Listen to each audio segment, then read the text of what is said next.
Ang lahat ng bata ay may karapatang mabuhay ng ligtas at masaya. Matuto at magkaroon ng akses sa tamang impormasyon at serbisyo. Higit sa lahat, walang batang dapat mabuntis o mapilitang maging magulang sa murang edad. Primarily talaga ang nakikita naming problem dun sa issue is yung lack of community awareness and education dun sa paano natin mapapababa yung teenage pregnancy. Tayo ay nagsasagawa ng mga activities na may kinalaman sa comprehensive sexuality education. Tulad ng Prevention on Adolescent Pregnancy Orientation na ito ay ginagawa natin sa mga community at saka sa school. Sa may teenage pregnancy, from 2021 to 2024, nakita namin yung significant reduction. Kasi noong 2021, 23 siya. Naging 22 na lang noong 2022. Tapos naging 18 noong 2023. Tapos naging 10 na lang siya noong 2024. Nung kasalsadya ng mga advocacy campaign. Sa mga programa po na napuntahan ko, tinuruan kami kung paano protektahan yung sarili namin sa mga hindi tamang sitwasyon. Natutunan ko po yung kahalagahan ng pagsabi ng hindi, lalo na kapag hindi ako komportable sa isang sitwasyon po. Murag, wala lang ma'am kaning murag, okay lang nga, dili mag-eskwela, murag, mas ginauna pa nila ang magtrabaho kaysa sa mag-eskwela po.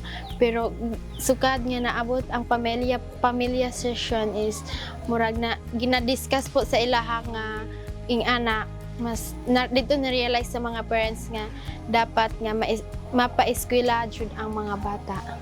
Na-improve po yung mga skills namin, especially when it comes to communication po. Diyan po namin na-realize lahat ng yung mga karapatan, iba't ibang klase ng karapatan po namin. Mga kabataan, di ba, adto man sa mga hagrayo na lugar. So, kakuan sini kada ko san maibubulig san usa nga bata para diri ma-abuse para maiwasan ang mga mali nga ginihimo, magiging maaram sira kung nano ba dapat diin la ba tubtub dapat sira magpakapot, magpakawan kung diri sira comfortable may da sira kakadtuan.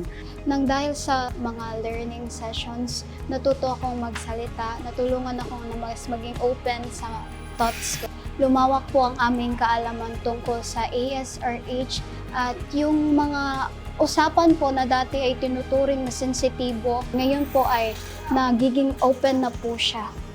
Nakatulong po ang impormasyon na ito sa amin dahil nalaman po namin kung paano po namin maiwasan o paano namin maprotektahan ang aming sarili laban sa mga ganitong mga isyu na maaring makasira sa aming kalusugan. Ito namin na-realize na yung isang bata pala is malaki ang puwang sa mundo, hindi lang basta bata lang.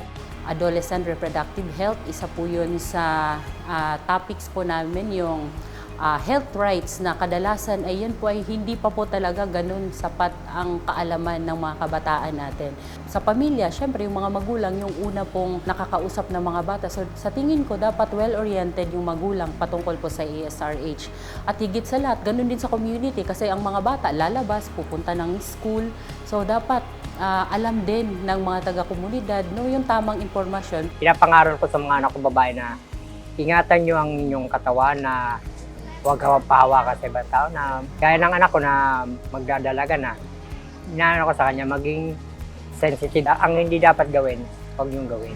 Importante talaga yung open communication kasi yung mga gusto nila sabihin, halimbawa mga problema, mabibigyan sila namin ng advice. Mag-conduct tayo ng katulad ng mga isi sa bawat purok, bawat barangay. Isama natin yung mga barangay council, lalo na yung mga barangay captain. At saka doon sa bayan, ihatid natin ang problema ng mga kabataan doon sa kay mayor, lalo na sa municipal council, para bigyan din nila ng pansin ang karapatang pambata. Let's all join hands to support girls. Bigyan sila ng lakas, kaalaman at oportunidad para magdesisyon ng tama para sa kanilang buhay. Kapag suportado ang kabataan, mas malaki ang chance na maiwasan ang teenage pregnancy at magkaroon ng magandang kinabukasan. Kaya sama-sama, iangat natin ang bawat babae. Because when girls are supported, the whole community is more informed and safer.